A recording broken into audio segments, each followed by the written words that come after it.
projects that were done in the county. So anyways, just glad to be here and look forward to listening to see all that this group has been working on. Thank you. April. You're muted, April. I was trying to be quiet and I'm too quiet. My name is April Dury. I'm also lifelong Oceano area resident, 5 Cities resident. Went to North Oceano Elementary, so walkable paths for schools, etc. Very exciting to have this happen finally in my community after 50 years of being a resident. So I look forward to being a participant and helping any way I can and seeing this to fruition. Thanks. Thank you. And Mary Martin. You're muted, Mary. I'm here being kind of like the reporter for Oceano Beach Community Association, as well as, you know, after I looked around, I got the opportunity to come and sit in, but you look around and it could use, Oceano can use a lot of help. So maybe I will have some small part besides just recording what's being said. Thank you. Thank you. And I'm Charles Varney. I'm Vice Chair of the Oceano Advisory Council, and I've lived here for just about 20 years now, and am really excited that we're coming together to work on this. So we're going to have definitely be finished with this meeting in 52 minutes by 5 p.m. I want to just by way of introduction, a little bit of overview. This is our second meeting of the task force. Between our first and second meetings, Stephen attended a Oceano Advisory Council meeting and shared a lot of really useful information with us. And after that meeting, I think all of us on the advisory council felt that we really, now we had a focus and now we had a direction. Now we could really start getting to work. And so today, our meeting is really kind of focused on overviewing these two prongs of getting started, and then seeing if we can do some fleshing out of those. In brief, and Stephen's going to speak to this more, and I will be speaking to it more, but in brief, number one, well, this isn't really in a order, but well, number one, we need to get a sense of what really is our project, and start gathering data. And in my mind, and we'll get this figured out, I'm hoping that we can at least agree on what the network would look like, at least as a starting point. I mean, exactly what streets are we talking about as kind of priority at this point for curb, gutter, sidewalk, flood control infrastructure for the community of Oceano? The basic bones of this, maybe along the lines of thinking that we're not going to get every street curb, guttered, and sidewalked, but the basic infrastructure in place so that there is something to build out from, and then the gathering of information on traffic and all of that sort of stuff.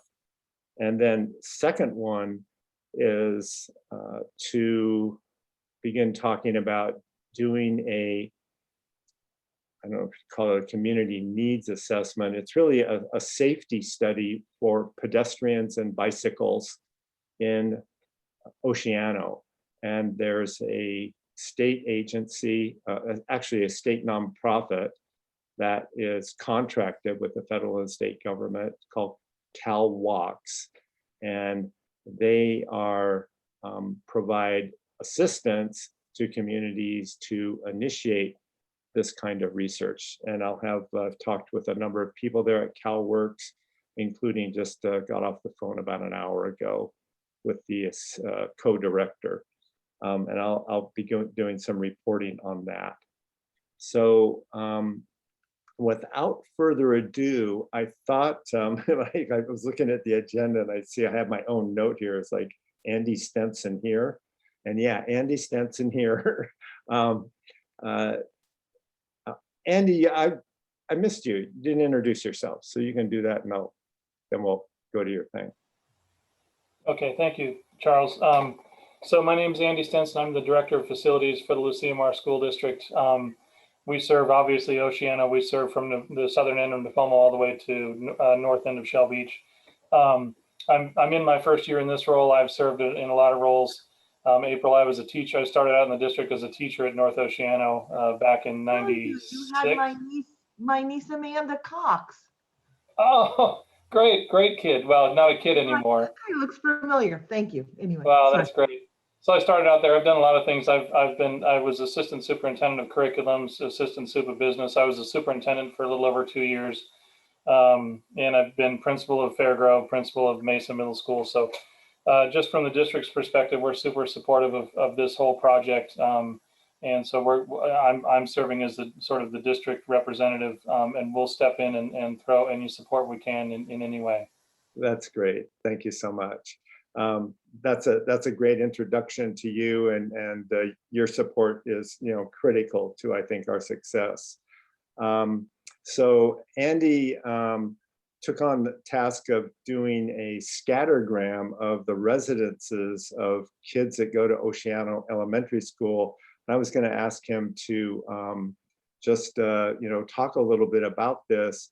I think is kind of a because this is going to kind of give us the big picture of really what we're looking at in terms of at least the connection to the schools and safe streets. So let me share my screen here, and let's see.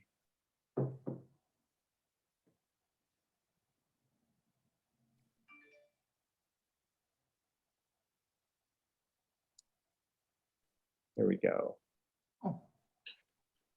So tell us what we're looking at here, Andy.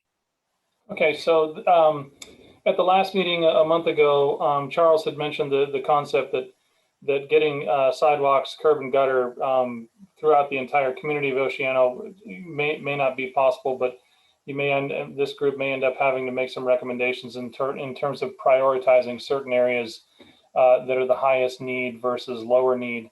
And of course, there are many needs beyond just the students that attend Oceano Elementary, but this was sort of interesting to see. So what I asked our transportation director to do is provide me with a scattergram of where every student that attends Oceano Elementary School, where they live in Oceano.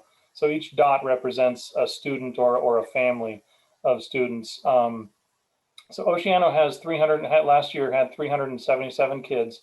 Interesting to note that we only bus about 15 kids into Oceano.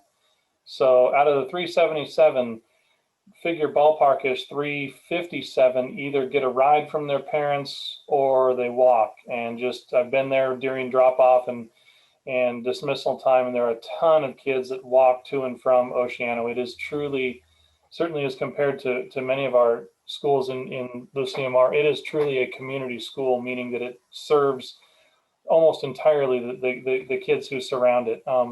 So I don't know how informative this ended up being. I think if you were to draw any conclusions in terms of at least where does the most student traffic come from and head back to, it looks like the area east of the school is more populated with students, obviously, than north or west of the school. And the way that I've jotted it down, it's sort of that swath between Wilmar and Paso Robles Street, where Vista meets 22nd Street. In that cluster, that looks, and Paso Robles Street is obviously a key artery in the Oceano community. And I've got it up on my screen, just the Google image of Paso Robles, and it's hit and miss like everything else in Oceano, where there's portions of Paso Robles that have sidewalks, and then there's no sidewalks after you cross another intersection. So I don't know, probably not I didn't find this to be as informative as I was kind of hoping, but I think it at least provides a little bit of data And I think to Charles's point that he made to me in an email, if nothing else, it provides the data that we've got a ton of kids that live within walking distance of the school. Mm. And I think that's super, super critical to say that we've got probably, I mean, I didn't calc this, but it looks to me like we've got 80% of our students at Oceano that live within probably 6 or 7 walking blocks of school. So I'll mute up now. And Charles, if there's anything else I can elaborate, let me know. Okay, thank you very much for that, Andy. So in terms of then seeing all those kids spread across there, I'm going to bring up another visual now.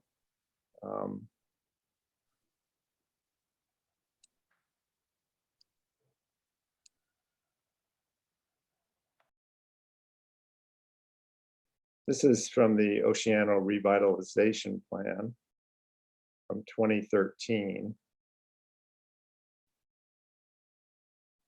And here's this is one, layout of major arterials in the Oceano community, east, west, and north, south.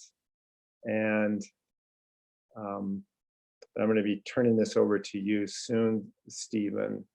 But I wonder, and I think I brought this up in the first meeting, if this provides a starting point for us to say that, okay, this project, as a starting point, these are the streets that we're looking at for curb, gutter, sidewalk, and flood control.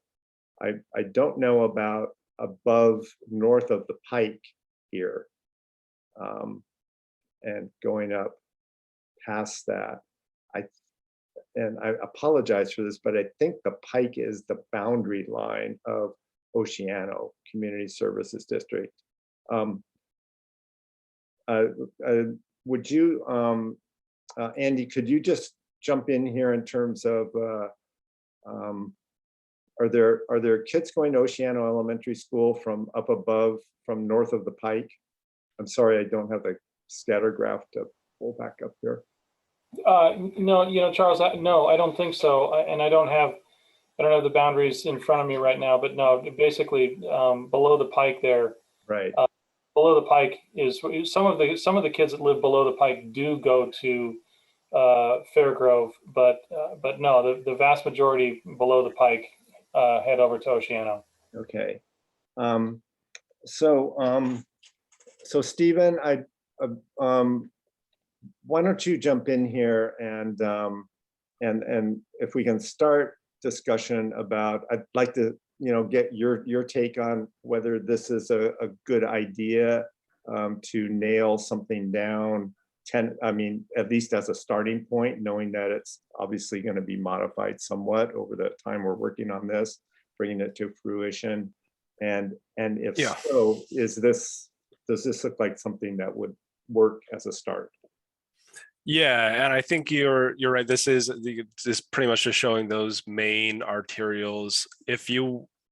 One suggestion, I do have a question about scattergram, but one suggestion on this is maybe looking at those routes like 13th and 22nd Elm that don't dead end. They're kind of at another street. Mm-hmm. But this looks fine as far as maybe where you would want to focus. I also want to share, I did share this with Matt earlier today. We chatted. If I can, would you mind, Charles, if I can share a screen? Oh yeah, sure. I think that oh, there we go. You can share. Yeah. Be able to share. Okay, go ahead. Yeah, there we go. Okay, so you're all seeing this. This is, and I can't remember if I've shared this with the OAC, but this is a Safe Routes to School map that we developed for our capital program that I've mentioned to you guys, talked a little bit about. Identifying the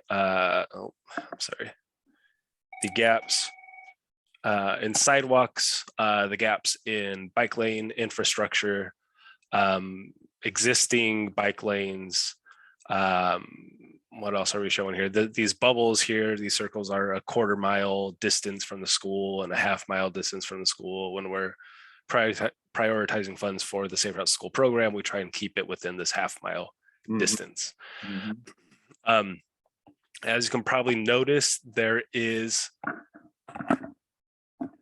a number of overlapping sidewalk or overlapping routes that you had just shown, kind of those main arterials, and that overlap here with where you see, quite a few gaps. And I'll add that this is not the most up to date. This is 2016 data as far as the gaps.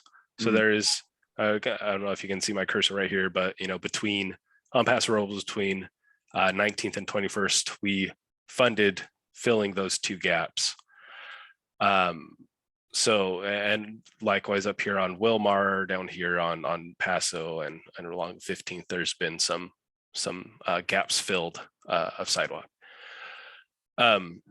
So of your question of whether that's a logical place to start, I would say yeah.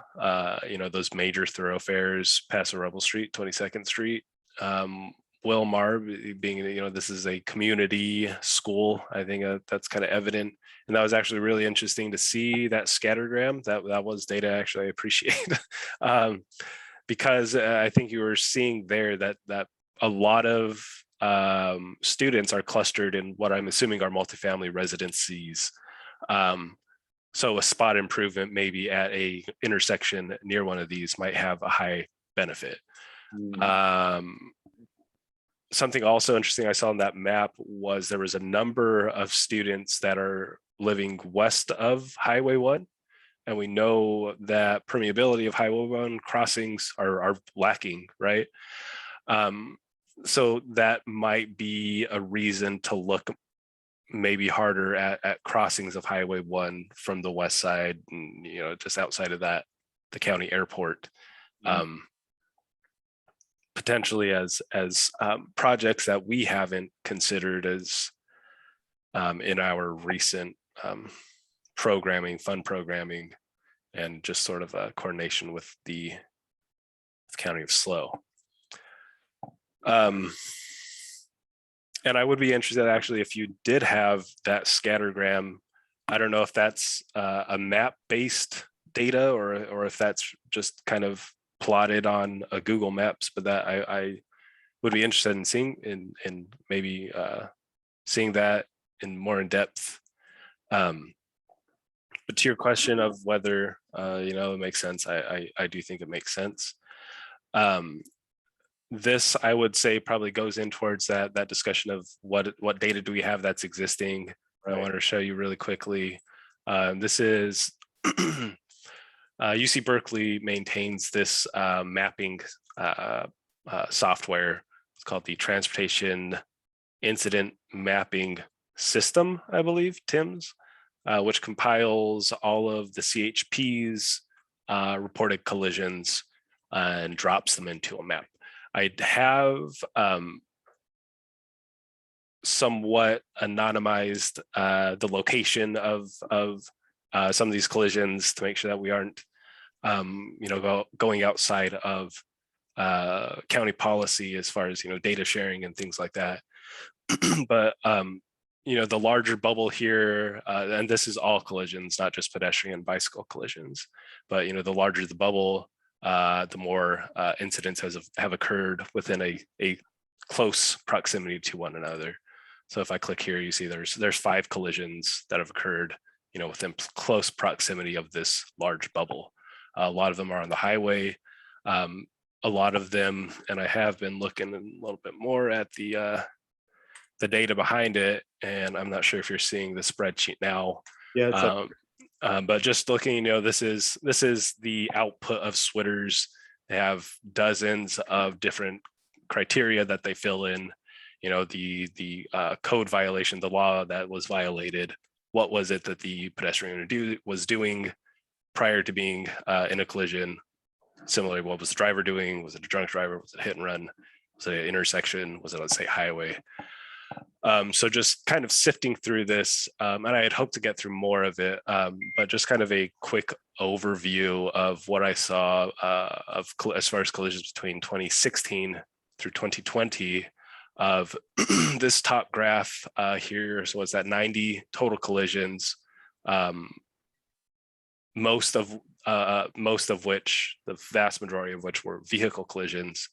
In terms of pedestrian bicycle collisions in that same time frame, there were 4 pedestrian collisions, 11 bicycle collisions, and of the pedestrian collisions, no fatalities, but they break them down to types of injuries, where 3 of the victims reported or there was observed injury, and complaint of pain being the kind of the lowest as far as injury types. And then another important one is, what was the pedestrian action that preceded the collision?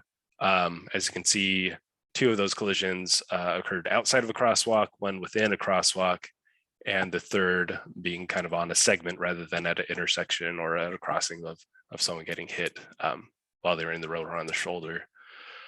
And that's a level I haven't yet gotten. I haven't been able to parse through as far as the bicycle collisions, but as far as total collisions within that same period, 11 collisions, no fatalities or serious injuries, which of course is always a good thing, with 5 of minor injuries and 5 minor injuries and 6 visible injuries. And in terms of, and maybe I'll actually do it here while you guys are watching me. Something that we have kind of been talking about a lot are those that occur at intersections. Intersections as far as the type of collision, a broadside collision or a head-on collision.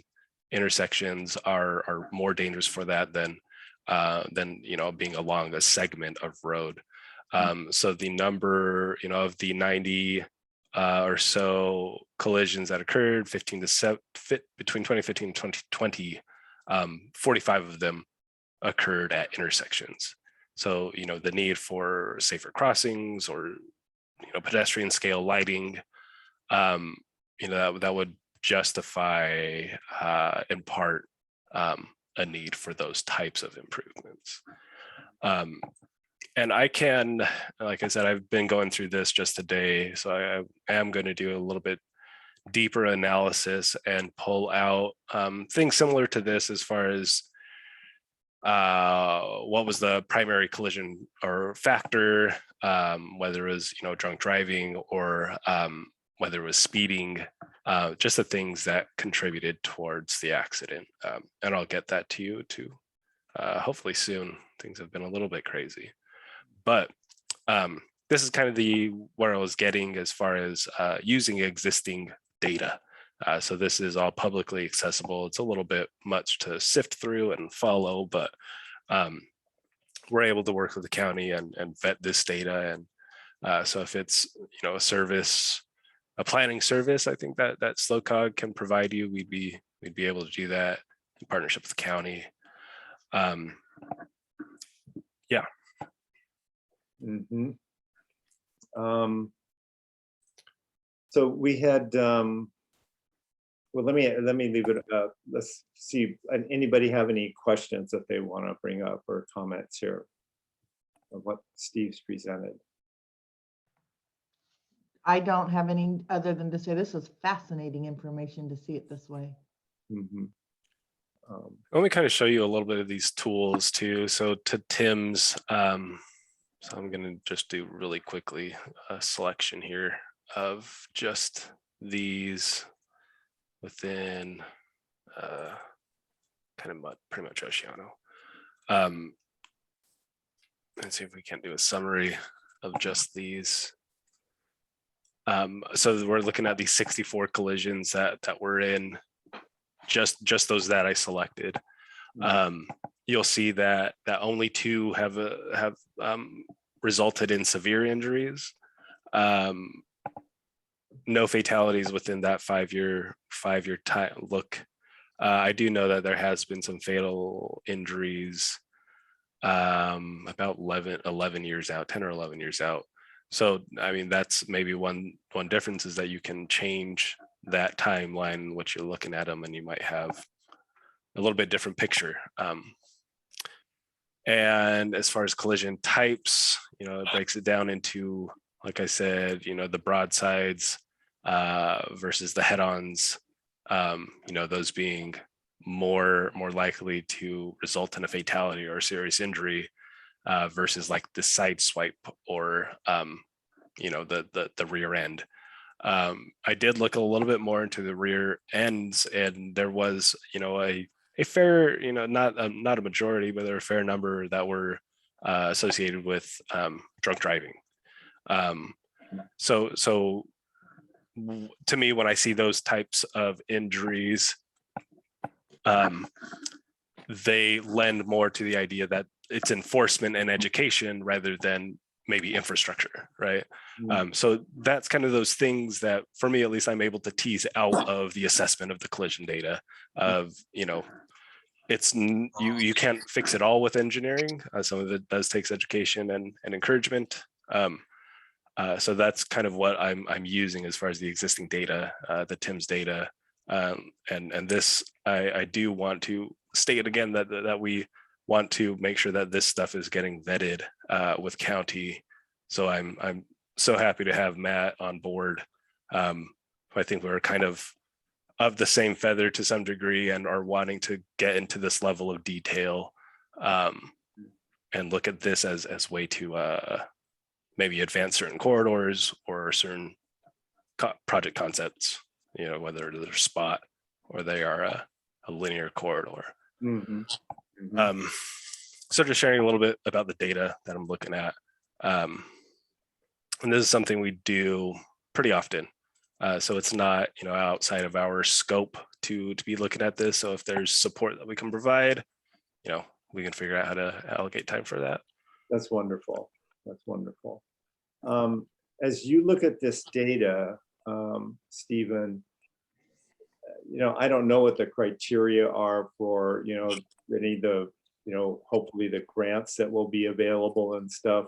Would you expect that they would be, one of the ranking criteria would be, literally, how many injury related accidents have you had in this area that you're applying for?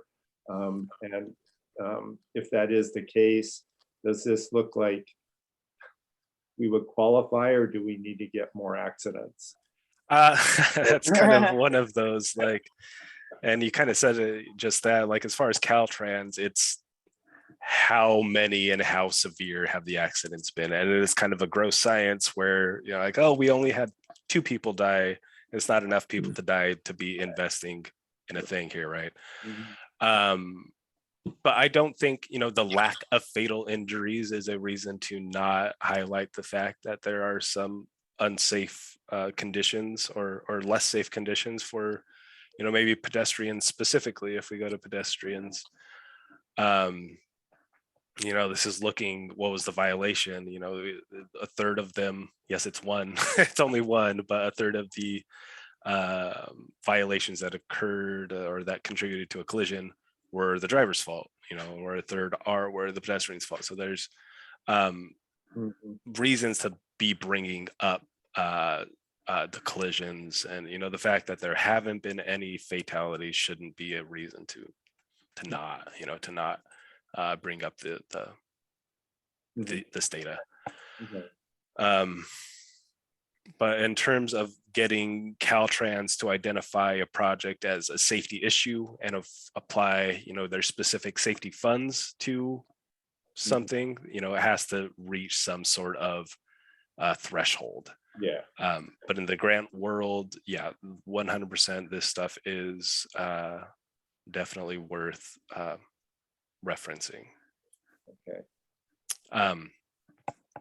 And there's a lot more data that I don't quite frankly, have my hands on or am able to wrap my head around of, and what's the current average speeds for those on Paso Robles Street or 22nd Street or 13th or Wilmar.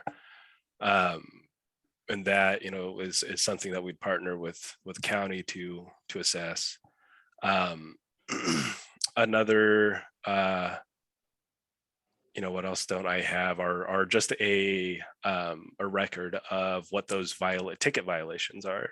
That CHP data, I can't tell you how many people have been pulled over for speeding on Highway 1. Those types of things definitely support a grant application.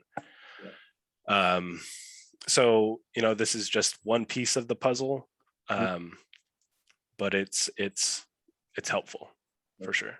All right. Any questions for Stephen or comments? Okay, thank you. Yeah, for sure.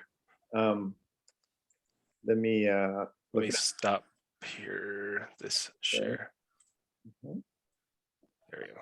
Great.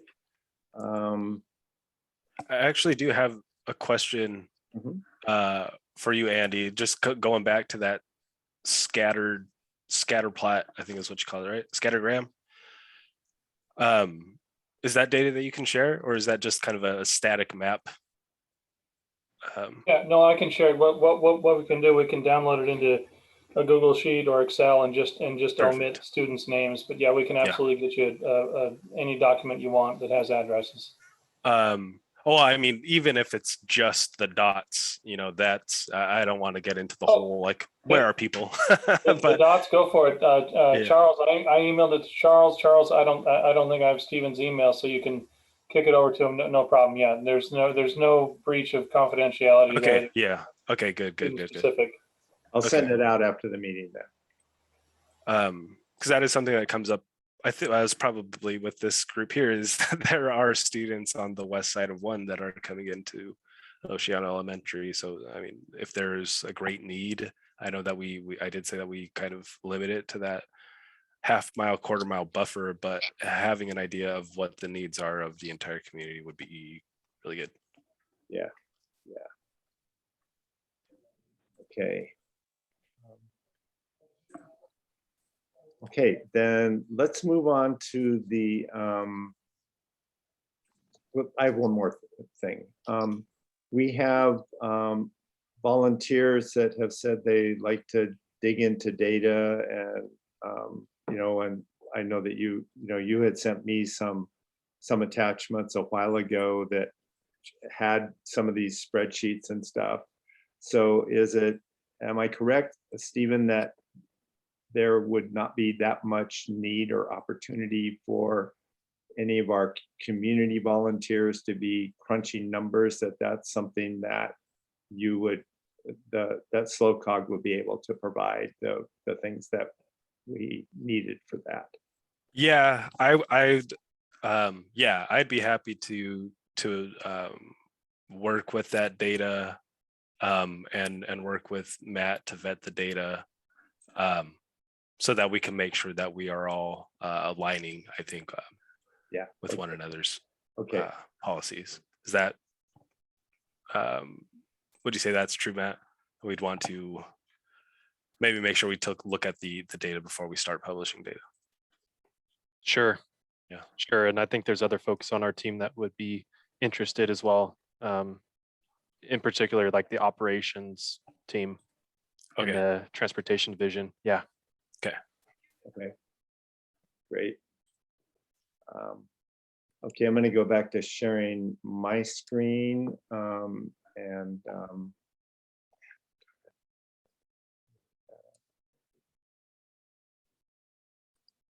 okay, so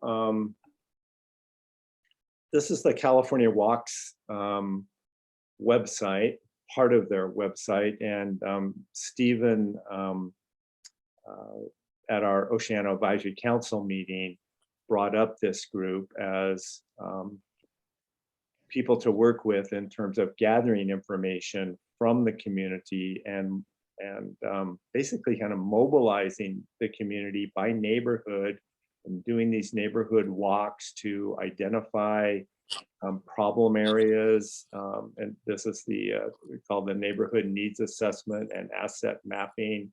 You can see all the subcategories down here: safe routes to school, safe routes to transit, safe routes for seniors, et cetera, et cetera.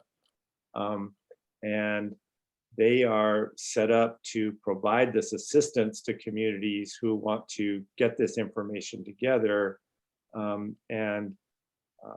This information would be, I mean, both important for the project per se, but also to funders, that there has been, we can show that we've had robust community involvement, that there's an organic, homegrown, grassroots dimension to this that is definitely in our favor. And when my little intro, but wasn't such a little intro to the agenda that I sent out, I think you got the, and I did include some CalWalks folks on this, and you could tell I was pretty enthusiastic, and I thought, like, okay, wow, here we get going. And you know, I got a then I talked with Marina, the executive director, and I had to kind of like walk back a little bit. I said, I'm sorry if it sounded like I was already committing your agency to doing all this work for us, because, but I was so excited, and it was such a, seemed such a good fit. Both the needs assessment, they've got this train the trainer workshops, and then this coaching and assistance thing, which is, you know, and these are, if your community qualifies, there are no cost services. And I don't think there's really any issue with Oceano qualifying as we are officially labeled with the kind of pejorative term of a disadvantaged community or an economic opportunity zone. We have the lowest household income in the county. And and they're pretty much on board with that. Right now, they are, you know, they operate on a federal fiscal year, and they are pretty much committed to, their resources are committed to communities, and that started this process, you know, many months ago. But they are, my sense is that they are very excited. They're really, they see us as a perfectly appropriate community to do this kind of work in. Actually, Marina put us on their 2022 list, which basically puts us in the ball game. The issue is, what can they provide us in the short term? And so and we're going to have, we set up a meeting for August 6th, Friday, 2:30. And certainly it would be great if, you know, if FLOCOG, if the county, we'll have some more people from Oceano Advisory Council, if the CMR could be there for about an hour talk with these people. And if that, I'll be a little more formal in sending out this announcement. And if that doesn't work and there's something better, we can, you know, try and reschedule that, or it could be earlier in the day at 1 o'clock. So anyway, I'm kind of getting off into the weeds here. Well, I got to ask actually, Charles, because I do have to jump off actually to another another we're going to end community meeting. But in that regard, I would just put it out there that maybe opening this up to the VACO as well, because hearing from both of you guys, I truly believe that there's a lot of overlap as far as what you know, and if it's engaging them in the CalWalks process, maybe that's a way, you know, to engage both groups. Absolutely. Just putting it out there. Yeah, absolutely. Yeah, thank you for that, Stephen. And we're thinking along the same lines. In fact, that's what our ending this meeting at 5, because we're going over to the first VACO meeting, and I'm going to exactly present that idea to them in terms of here's these areas of common ground that we can work together on. So I'm thinking we're thinking along the same lines on this. Yeah, that's good. Okay. Thanks. So Thanks. Yeah. you feel free to jump off whenever you need to. Okay, I will jump off so I can kind Okay. of have a bite before and Yeah. get myself ready for the next meeting. Thanks a lot. But I will speak to you all again soon. Good to see you guys. Thank you. Thank you for your help. Thank you. No problem. Thank you guys. So so the next step with the Cal Walks folks is to have this follow-up meeting with them where we can talk a little more specifically.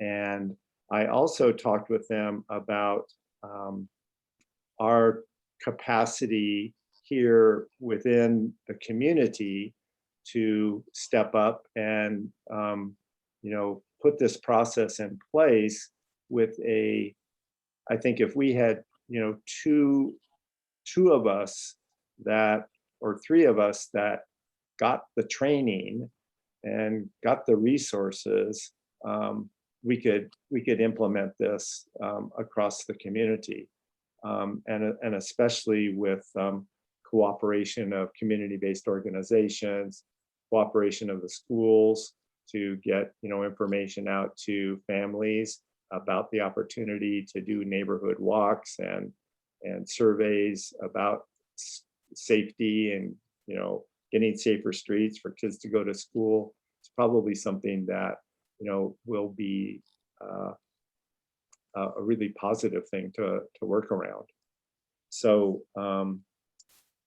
I think at this point, the co-director said, tell all of your people that we want to work with you.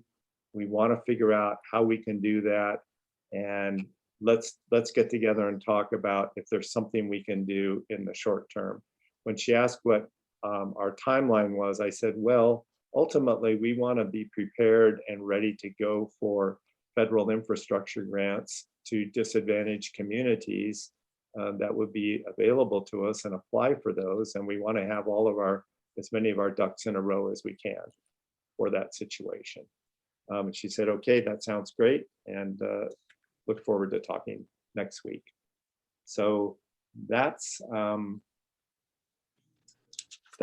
pretty much where we're at with it. Any comments or questions? Yes, Mary? Mine is just like, what is the percentage, or do we know, of people that are like only Spanish speaking people or people that are bilingual that could get involved so that we can talk to everybody? Because there's probably a lot of people that would like to be involved, but if they speak only Spanish and we're speaking English all the time, it just doesn't, then poor Aline ends up being the go-between. I think I can safely say that just presume everything we're doing is going to be bilingual. And the outreach to the Latino community, the monolingual Spanish-speaking community is hugely important. Some of CalWorks programs are only in Spanish. Okay. They don't do them bilingual. They're just for Spanish-speaking individuals. So they're very attuned to that. And that will be just a cornerstone of the work that we're doing. Both because that's what we know we need to do for this community, and also because the people we'll be working with are pretty attuned to that as well. Yeah, I agree with that, Charles. I was pleasantly surprised to see everything. All the literature was like translated into Spanish. So everything that they had a Spanish version, and I looked at it and it was very nicely done. So I'm going to make a copy of that and take it to several people that I know that are extremely interested in getting the sidewalks. Hopefully we can get sidewalks throughout Oceano, not just in the most needed places. It would be nice to have it all over Oceano instead of this patchwork. It sure would. It sure would.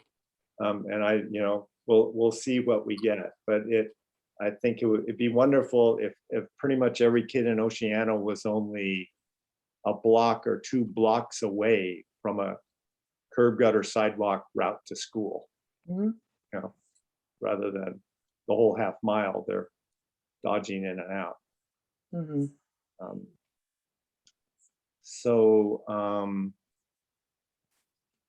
Looking, we got about 9 minutes left. We ought to talk about our next meeting. I mean, I think the more we get, something regular set up, that's best for all of us. And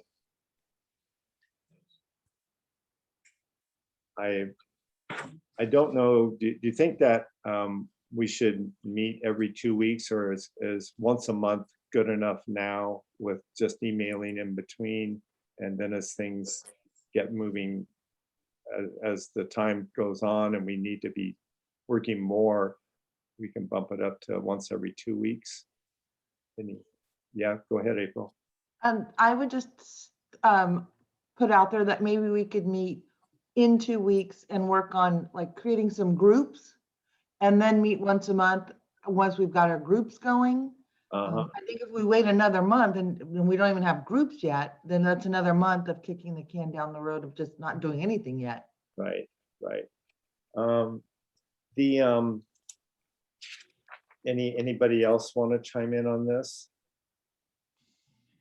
Okay, I'm looking at, if we meet with CalWorks on August 6th, I think it would make sense to meet after we have a chance to talk with CalWorks. Mhm. Yes. I haven't, and this meeting, I'll let everybody know about it. I'll have to check in with them about how many people if they've got some limit of number of people they want from our side at the meeting. But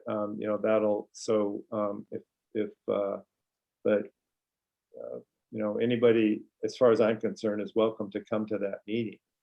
So if we met the second week in August,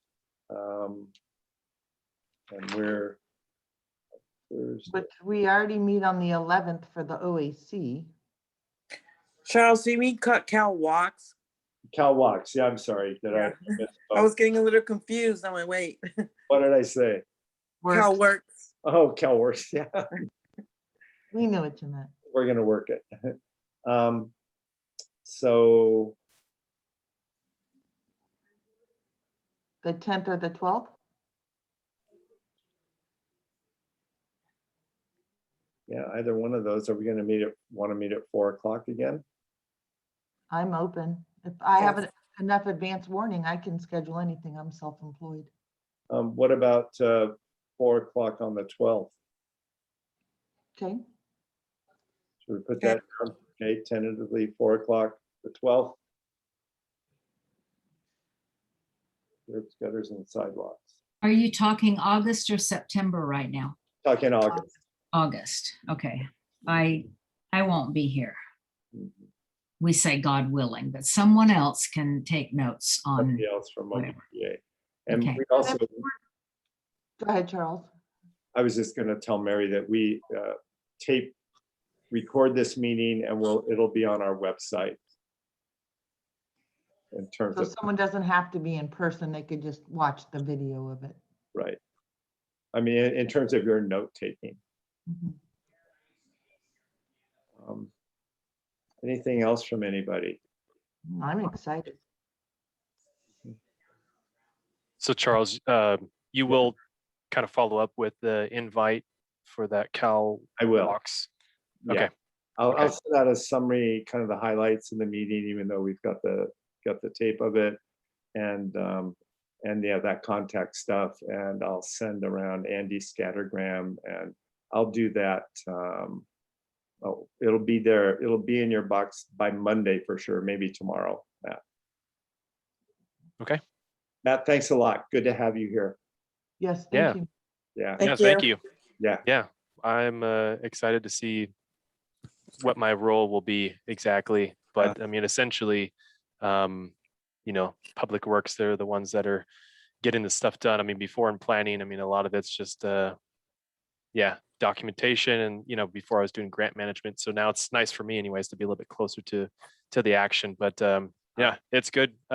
This group, you know, the energy and really, you know, with the help of Stephen, you know, it's basically initially is, you know, prioritizing and, you know, with, you know, the demand on limited funds. I mean, it really is important to pinpoint, you know, those locations where you focus that funding. And then, you know, if you have that plan in place, you know, you chip away at it and then, you know, keep building and adding because, you know, it is a lot to say, you know, to do everything in Oceano, but, you know, at the same time, you got to start somewhere and, you know, over time, you know, you get there. So anyways, kudos to this group and thanks for inviting me and we'll look forward to coordinating in the future. All right. Thanks for the Tim's thing. I've already been looking at it. I appreciate that. Yeah, no, I love that stuff too. I mean, obviously it's not very nice stuff that they're collecting, but really it's important to them make, you know, addressing system deficiencies, you know. Help us speak with facts and not conjecture, for sure. Exactly. Thank you. All right, everybody. Thanks a lot. Really appreciate it. Andy, my niece said hi. Amanda said, I told her and she said, oh my gosh, that's Mr. Stenson. Tell him I said hi. Thank you. Please tell her I said hello too. She was a great kid. She takes after me.